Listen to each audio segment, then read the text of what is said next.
Bonjour à tous, je me présente, Florence Fontaine, je suis enseignant-chercheur à l'Université de Reims. Je suis principalement biologiste, physiologiste et avec ma spécialité puisque je travaille au laboratoire résistance induite et bioprotection des plantes. Ah, j'ai rien fait. Voilà, c'est revenu. C'est peut-être avec le pointeur alors qu'il y a une incompatibilité. Et juste pour vous dire, je suis associée également à la chaire maladie du bois de la vigne puisque ma thématique principale de recherche depuis une quinzaine d'années concerne les maladies du bois. Je vais juste revenir avant de commencer ma présentation sur ce qu'a dit Thibaut par rapport à ce qu'il vous a dit sur la période 2, où il essayait de trouver et de corréler des facteurs en lien avec ce développement foliaire qui était affecté sur la période de floraison, de débourrement à floraison. Comme je dis toujours à mes étudiants, c'est important de regarder ce que vous voyez, l'appareil foliaire, mais il ne faut surtout pas oublier ce qu'il y a dans le sol, qui est l'appareil racinaire. Si vous avez eu des conséquences climatiques au niveau de l'hiver et au niveau du printemps, où vous avez eu peu d'eau dans le sol et des pics de chaleur, bien évidemment, vous allez le voir, vous, sur l'appareil foliaire, mais il faut vous dire que probablement, l'appareil racinaire a été affecté. Si l'appareil racinaire se développe moins, qu'il fonctionne moins, il y aura moins d'assimilation d'eau, moins d'éléments minéraux et ça aura forcément des répercussions sur le développement foliaire et sur la floraison. Donc dans ces paramètres qu'il avait expliqués, on en discutait tout à l'heure, c'est vraiment important de voir le cep dans sa globalité et de prendre aussi en compte le système racinaire. Donc maintenant, je vais repartir sur ma présentation. Et c'est un mélange de généralité et de spécificité. Alors tout d'abord, je me voyais mal partir sur l'effet physiologique de la température ou de la sécheresse sans remettre les conditions actuelles et de présenter notamment toutes les données qui ont été acquises dans le projet La Cave, que vous connaissez probablement, qui a été porté par Nathalie Aulat de l'INRA de Bordeaux, où ils ont fait pendant plusieurs années, dans le cadre d'un projet, toute une synthèse de données. Et si vous regardez bien dans cette synthèse de données ici, eh bien, au niveau de l'évolution des températures, ce que l'on voit, donc les régions étudiées, malheureusement, il n'y avait pas la Champagne, mais je vous donnerai quelques infos après. Il y avait Colmar, Bordeaux et Avignon. Et par rapport aux températures froides, donc par rapport aux températures qui approchaient 0 degré, eh bien, il est observé que ces dernières années, le nombre de jours froids proches de 0 diminue. Alors qu'à l'inverse, par rapport aux températures ici, vous pouvez observer que sur la période 1910 à 2000, eh bien, vous voyez un nombre de jours chauds et qu'au fil des années, dans les perspectives, eh bien, ce nombre de jours augmente. Donc d'un côté, on aura un peu moins de gelée, mais les jours chauds vont augmenter. Et si on regarde d'un point de vue global à l'échelle du siècle, eh bien, vous pouvez observer qu'une moyenne globale est estimée d'une augmentation de température de 1,4 degré. Si je regarde spécifiquement ce qui se passe en Champagne, alors je n'ai pas autant de données que j'ai récupérées auprès du comité Champagne. De 2006 à 2015, on a regardé un peu ce qui nous intéressait pour voir les conséquences que ça pouvait avoir. Eh bien, on peut observer que de 2006 jusqu'à 2015, eh bien, on s'est intéressé surtout aux périodes avec des jours de plus de 35 degrés. Bien évidemment, j'ai fait cette recherche-là par rapport à ma problématique maladie du bois, puisqu'on s'est rendu compte que quand il y avait des fortes chaleurs, ça pouvait favoriser ces développements-là. Eh bien, même si on est en Champagne, localisé un peu dans le nord, où on a l'impression qu'il ne fait pas si chaud que ça, eh bien, vous pouvez observer que ces dernières années, le nombre de pics où il y a plus de 35 degrés augmente. Et par exemple, ici, en 2011-2012, on a eu 2 séquences. En 2015, on en a eu 3. Et si vous regardez cet été, si vous avez regardé un petit peu, fin juin et fin juillet, on a eu 2 pics de chaleur où on est passé à plus de 40 degrés pendant plus de 3 jours. Donc c'est de plus en plus fréquent et forcément, ça modifie la physiologie de la plante, ça modifie le développement reproducteur et le développement végétatif et bien évidemment sa sensibilité aux maladies fongiques. Par rapport à ces données de température, eh bien, ça a des conséquences sur le développement et sur les stades phénologiques de la plante. Alors toujours dans le cadre de ce projet La Cave, il a été montré que depuis 1989, on observe des stades de développement qui sont de plus en plus précoces. De plus en plus précoces, vous retrouvez les 3 régions comme tout à l'heure, Colmar, Bordeaux, Avignon, que ce soit le débourrement, vous voyez ici 3 jours et demi, que ce soit la floraison, ça varie entre 2 jours et demi et 6 jours, que ce soit la véraison, et bien évidemment, en conséquence, des vendanges qui sont de plus en plus précoces. Alors, si vous regardez ici les dates de vendange pour les 3 vignobles proposés, eh bien, vous observez qu'au départ, dans les années 1960, par exemple, si on prend l'Alsace, eh bien, on avait des vendanges qui étaient en octobre et qu'actuellement, on va sur des vendanges en septembre. On observe la même chose en Champagne. Moi, quand j'étais jeune, j'ai fait les vendanges dans ma région. Je faisais les vendanges qui étaient mi-octobre, puis j'ai fait les vendanges fin septembre. Maintenant, on est plus vers le 10 septembre, voire il y a 2-3 ans où on a fait les vendanges vers mi-août, fin août. Donc, on voit bien un décalage de tout ce développement. Développement végétatif qui est raccourci et bien évidemment a toujours superposé sur ce développement végétatif ou a toujours connecté le développement reproducteur. Alors, en effet, on a observé actuellement les avancées de ces développements, mais dans ce projet, la cave a également été fait des estimations pour ce qui va arriver. Eh bien, des estimations qui ont été faites, toujours pour ces 3 régions, eh bien, on observe ici, vous avez des estimations de 2010 à 2050, puis une deuxième tranche de 2050 à 2100, eh bien, vous voyez que ces développements phénologiques, ces stades phénologiques seront de plus en plus précoces. Donc, on voit bien un raccourcissement du développement reproducteur. Que ce soit ici pour le débourrement, pour la floraison, on retrouve un peu les mêmes ordres de nombre de jours par rapport à ce qu'il y a actuellement. Ici, la véraison, vous voyez, pour les 3 régions, on est à peu près à moins 3 jours et demi, 3,3 ou 2,9. Et ici, pour des dates de vendange, où on suit ce décalage de 3 jours. Donc, comme je vous le disais, on voit bien un raccourcissement de ce développement reproducteur associé à ce développement végétatif. Donc, par rapport à ça et à ces développements, eh bien, je vais refaire un petit clin d'œil à ce qu'a présenté le collègue juste avant moi d'AgroParisTech. Eh bien, ça a des conséquences également sur la fertilité des bourgeons. En effet, ces températures, donc comme il l'a dit, voilà les travaux de Buttrose de 1970, on n'a pas beaucoup plus récents, qui ont été réalisés donc ici sur 3 cépages.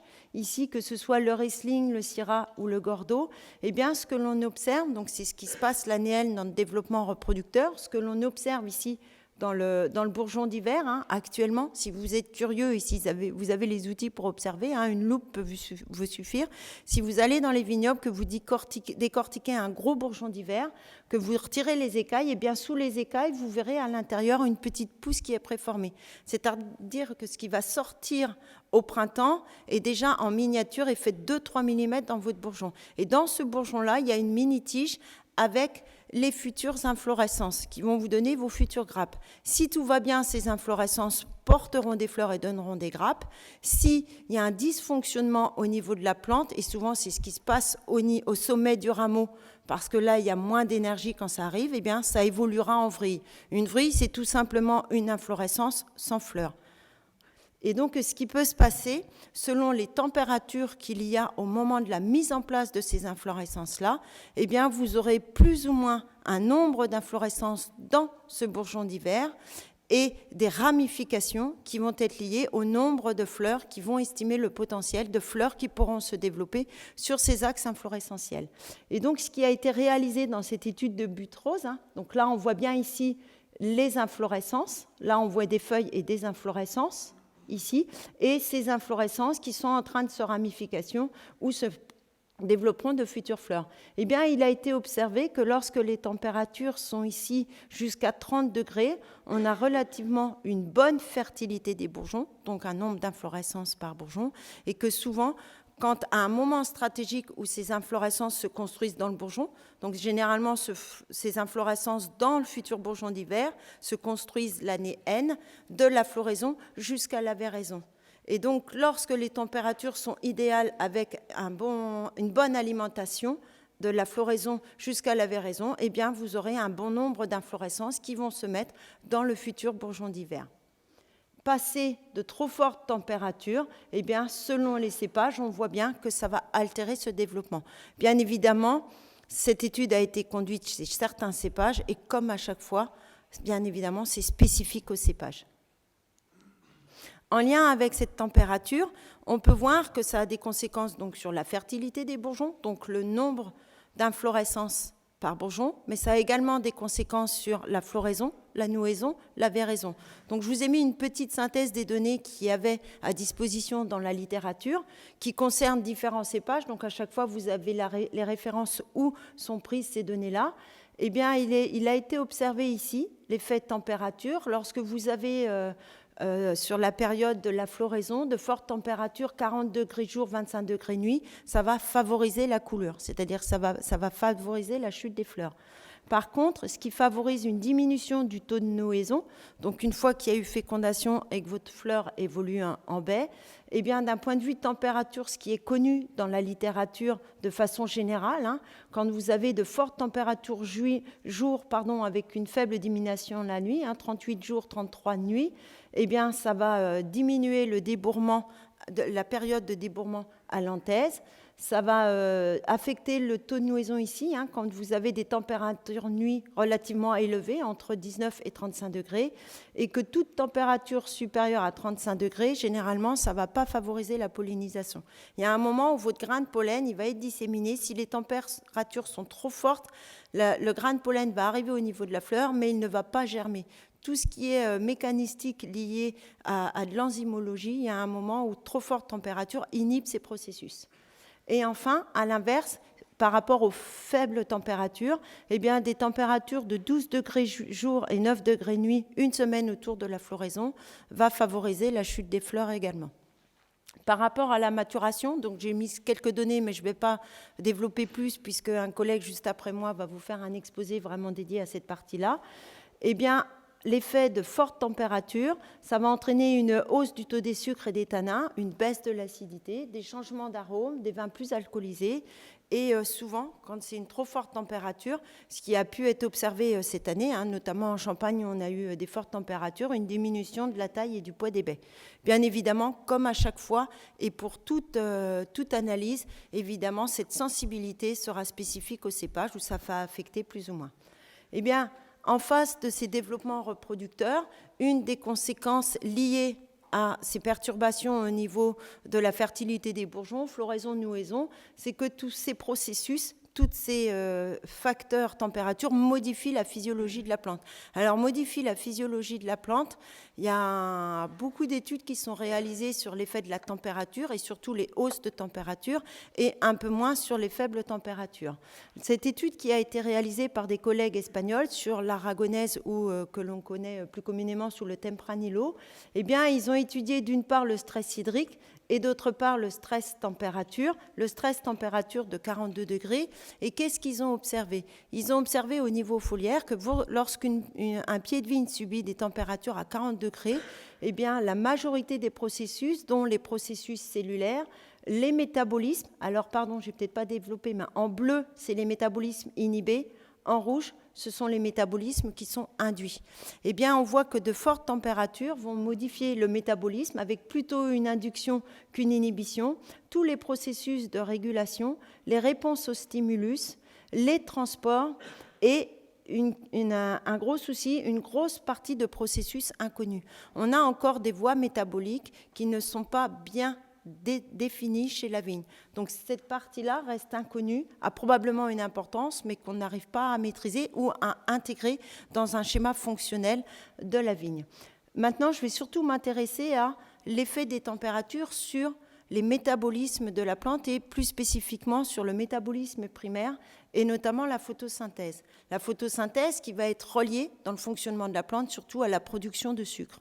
Ce que l'on sait au niveau photosynthèse, au niveau foliaire, c'est que cette photosynthèse, selon la température, va être plus ou moins efficace. Et en effet, d'un point de vue général que l'on connaît, c'est que plus la température augmente, jusqu'à un peu moins de 30 degrés, on aura une augmentation de la température, la photosynthèse, avec un maximum de la photosynthèse pour des températures proches de 30 degrés. Mais passé 30 degrés, généralement, on a une diminution de la photosynthèse. Pourquoi?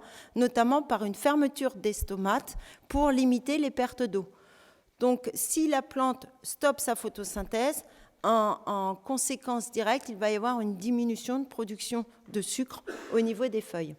Alors, cette photosynthèse, évidemment, elle est cépage dépendante. C'est ce qu'on dit, hein, là, c'est les grandes généralités. Cépage dépendant, si on regarde ici les températures, les deux courbes du haut sont chez le chardonnay. En bas, vous avez le merlot. On repositionne ici cet optimum de température qu'on a vu là, hein, juste en dessous de 30 degrés. Et on va voir que chez le chardonnay, le fait d'avoir une augmentation de la température après 30 degrés va beaucoup plus affecter la photosynthèse que ce que l'on observe chez le merlot. Enfin, quelques études sur l'effet de la diminution de la température sur la photosynthèse. Lorsque vous avez ici chez le Riesling, qui est placé à 5 degrés et ici à 25 degrés, vous regardez que des plants de Riesling placés à 5 degrés, on a une photosynthèse qui est fortement affectée puisqu'elle est en dessous de 6 micromoles de CO2 par mètre carré absorbé, alors que si on le place à 25 degrés, on retrouve une photosynthèse normale qui est entre 25 et 30, comme on avait ici observé. Donc des températures inférieures à 15 degrés diminuent la photosynthèse. En lien avec cette photosynthèse, généralement, on s'intéresse principalement à la photosynthèse foliaire, ce qui est normal puisque c'est celle qui produit le plus et qui va le plus alimenter le développement de la vigne. Mais il faut savoir que les fleurs de vigne qui sont chlorophylliennes, qui sont vertes, ce n'est pas fréquent dans le monde végétal, mais sont également capables de réaliser la photosynthèse. Alors soit c'est une photosynthèse qui est beaucoup plus faible que celle réalisée au niveau des feuilles, mais cette photosynthèse réalisée au niveau des fleurs permet d'assurer une part de leur développement. Cette photosynthèse, elle est beaucoup plus faible, hein, on a plus des valeurs de 4, donc ici, étude réalisée chez le pinot noir, et une photosynthèse à 25 degrés au niveau des fleurs, vous voyez qu'elle est entre 2 et 4. Il a été réalisé quelques études pour voir l'effet du froid, puisque là, on est plus dans la période construction des fleurs et floraison. On a plus l'effet du froid que l'effet chaleur. Donc, on s'est intéressé avant tout à l'effet du froid sur la photosynthèse au niveau des fleurs.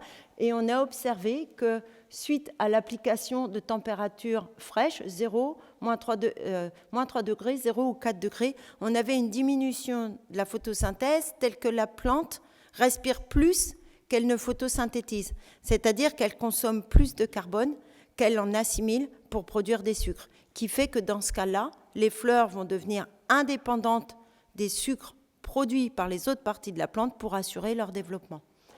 À l'inverse, d'autres essais ont été réalisés au laboratoire dans le cadre de la thèse de Marine Rondeau, qui a été soutenue en 2018. On a appliqué des températures de 30 degrés jour et 15 degrés nuit, soit 5 degrés plus que la norme que l'on a, on va dire, de 25 degrés. Eh bien, on a observé que cette augmentation de 5 degrés de température ne modifiait pas, n'avait pas de conséquences sur la photosynthèse au niveau des fleurs. En conséquence de ces perturbations, si on schématise un petit peu, ces stress abiotiques, que ce soit... Ah ben ça passe pas, c'est dommage. Que ce soit appliqué sur la feuille, donc ici normalement au fond d'écran il y avait une feuille de vigne, et ici au niveau de la baie, eh bien on peut regarder que ce soit ces stress températures, que ce soit le froid ou la chaleur, eh bien généralement ça va entraîner une diminution du développement de l'organe, que ce soit la fleur ou la baie. Suite à cette diminution, souvent il va y avoir une accumulation des sucres, et cette accumulation des sucres va avoir un feedback négatif sur la photosynthèse, qui fait que si le sucre s'accumule dans ces organes, par réponse à cette accumulation, vont inhiber la photosynthèse. La photosynthèse étant inhibée, en conséquence, la production de sucre va également être ralentie. Et suite à ce ralentissement ici des sucres, il va y avoir une carence en sucre. Et en conséquence de ces carences en sucre, il va y avoir une abscission. Une abscission, que ce soit la feuille ou que ce soit le fruit, c'est-à-dire une chute de ces organes-là. Alors là, c'est ce qu'on vient de voir d'un point de vue développement reproducteur au niveau de la fleur, au niveau de la baie. Et bien évidemment, ces températures ont des conséquences sur la physiologie, mais elles ont également des conséquences sur les pathologies de la plante. Sur des pathologies, souvent, ce que l'on sait, dans ce triangle des trois, la vigne ici, les conditions climatiques et les pathogènes, eh bien, ces facteurs climatiques vont avoir des liens directs sur la physiologie de la vigne, et on a relativement beaucoup ou certaines études qui sont conduites, mais ces conditions climatiques vont également avoir des conséquences sur le développement des pathogènes, et notamment sur l'agressivité des pathogènes et leur développement. Et donc, qu'est-ce qu'il en est ? Souvent, on fait des études 2 à 2, mais rarement en prenant en compte ce triangle, c'est-à-dire les pathogènes, la plante et ses facteurs climatiques. Bien évidemment, dans un contexte des maladies. Si on regarde spécifiquement ce qui se passe dans le cadre des maladies du bois de la vigne, eh bien, dans des études menées en laboratoire, il a été observé que selon les températures, la virulence et donc l'agressivité des champignons n'étaient pas les mêmes. Sur ce tableau, vous pouvez voir principalement les résultats au niveau des champignons associés au dépérissement au Botrytis spheriacea. Ces champignons au Botrytis spheriacea, où vous avez différentes espèces, a été mesurée l'importance de la taille des nécroses induites lorsque les plantes sont placées à 25 degrés, 30 ou 35 degrés. Eh bien, vous pouvez voir que lorsque les plantes sont passées à 30 degrés, majoritairement, vous avez des nécroses qui sont induites par ces champignons, lorsqu'ils ont été infectés artificiellement, bien évidemment. Eh bien, on va voir que les nécroses associées à ces champignons est beaucoup plus importante. Lorsque l'on place ces plantes à 35 degrés, on voit que dans certains cas, ici et ici, on a encore une augmentation de la taille des nécroses, mais ce n'est pas le cas pour tous les champignons. Donc, selon l'espèce qui est présente, eh bien, on aura une augmentation ou pas de l'agressivité de ces pathogènes.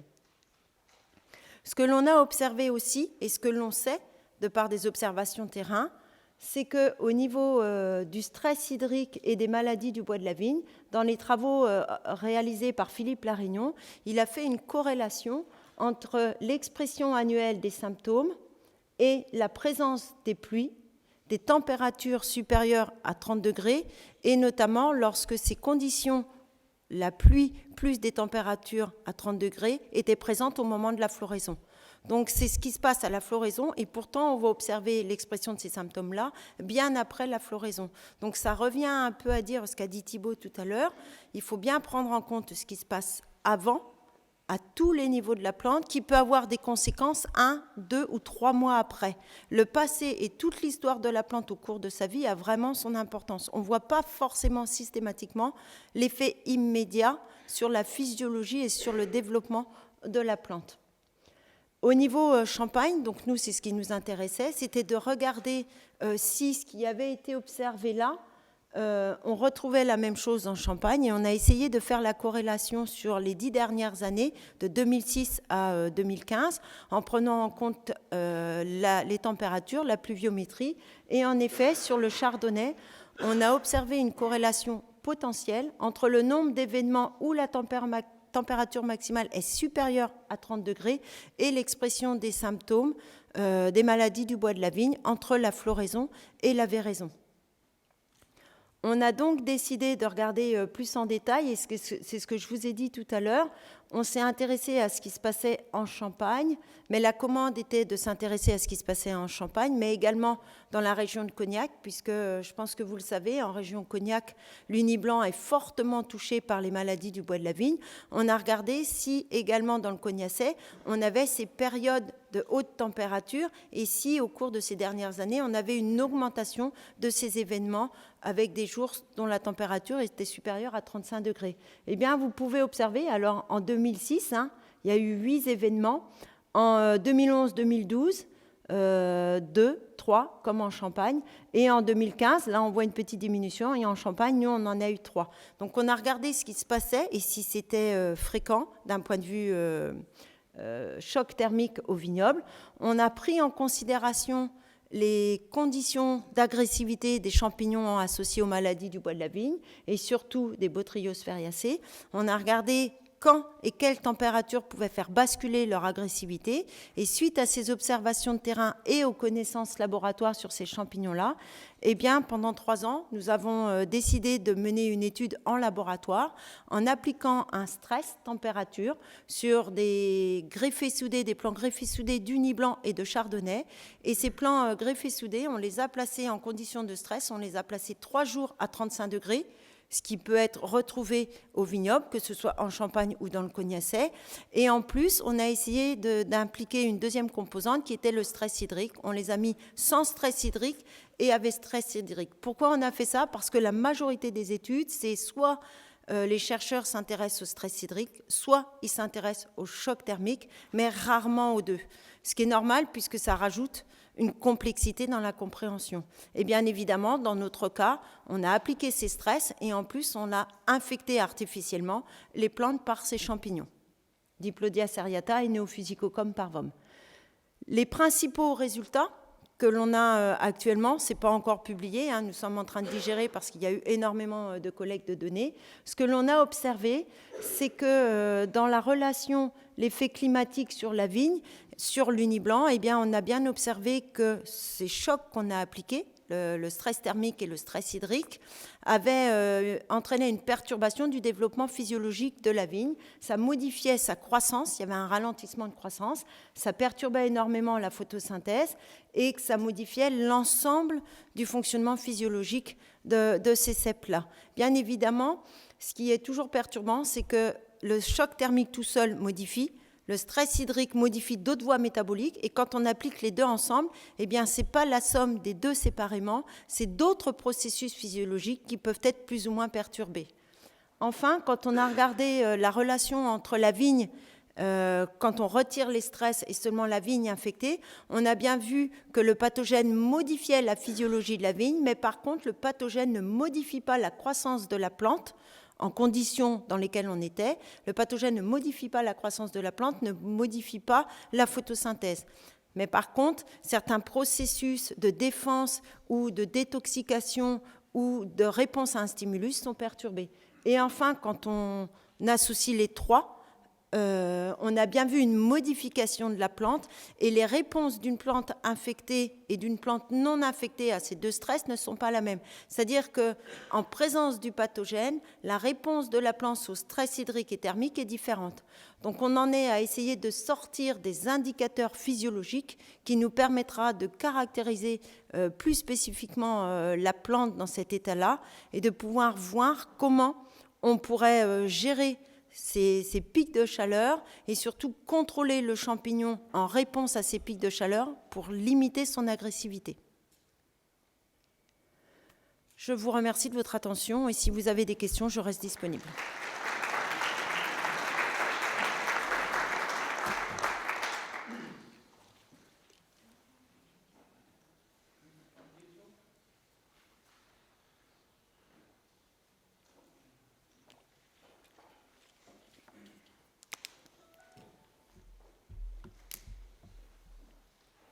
Merci pour la présentation très intéressante. Une courte question. Est-ce que, du coup, finalement, quand on a un stress thermique combiné à un stress hydrique, est-ce que les maladies du bois sont plus sévères? Enfin, il y a plus de morts ou il y a plus de symptômes?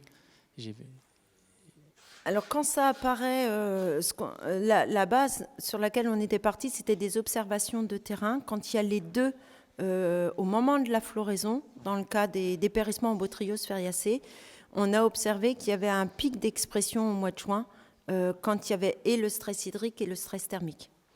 Après, au niveau expérimental, ce qu'on a vu au laboratoire, c'est que la taille des nécroses induites par les pathogènes augmente légèrement quand on a les deux par rapport à l'un ou l'autre des stress. Ce qui est sûr, c'est que quand il n'y a pas de stress, on a des nécroses qui sont induites qui sont beaucoup plus faibles par rapport à l'application des stress. Mais sur la taille des nécroses, le paramètre qu'on suit actuellement, le double stress n'augmente pas forcément par rapport à un seul des stress. Par contre, ce qui modifie énormément, c'est le dialogue moléculaire qu'il y a entre le champignon et la plante quand il y a un stress, l'un des deux, ou les deux stress. Et ces modifications physiologiques que l'on ne perçoit pas à l'œil nu va avoir des conséquences après pour l'expression. Pour l'expression des symptômes foliaires, puisqu'en conditions contrôlées, on ne mesure que la taille des nécroses, on n'arrive pas à avoir les symptômes foliaires. Donc probablement, c'est vraiment important, et c'est ce que Thibaut disait, entre ce que l'on voit à l'œil nu et ce qui se passe dans la plante, il y a énormément de choses qu'on ne peut pas voir, qui sont vraiment un dialogue moléculaire et les réponses de la plante, où il y a plein de choses qui se modifient et qui fait que le temps que ça se mette en place, on a des modifications 1 mois, 2 mois après, et c'est là où on voit. Et souvent, quand on voit quelque chose, on regarde que les conditions du moment précis et on ne remonte pas assez le temps. Et la plante, elle a un effet mémoire Et tout est marqué, et sa fragilité qui a été marquée à un moment donné, on le verra plus tard. Donc ça, c'est vraiment important de le prendre en compte.